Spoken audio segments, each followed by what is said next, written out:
Hi everyone, welcome back to my channel and welcome back to my মামা বাড়ি blog. তো সেদিন সকালে উঠে ব্রেকফাস্ট করেই চলে গিয়েছিলাম মামা বাড়িতে। আর এসে একেবারে স্নান টান করে ফ্রেশ হয়ে বসে গিয়েছিলাম লাঞ্চ করতে।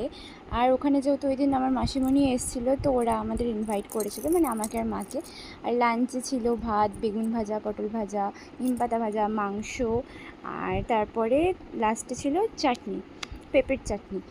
আর খাওয়ার পরে মাসিমণি একটু পান সাজছিল। আর আমার মিষ্টি পান খেতে খুব ভালো লাগে, সবসময় খাই না, কিন্তু কখনো সখনো খেলে খুবই ভালো লাগে।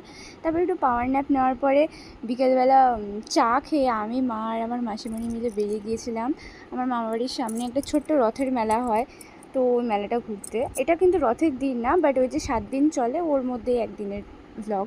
ওখানে একটা প্রোগ্রামও হচ্ছিলো।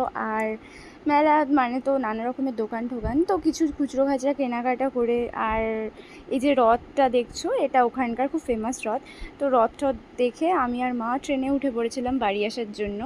ব্যাস বাড়ি আসতে আসতে প্রায় ওই 9:30 পৌনে 10টা বেজে গিয়েছিলো। আর এই ব্রেসলেটটা আমাকে মাসিমণি মেলা থেকে গিফট করেছে।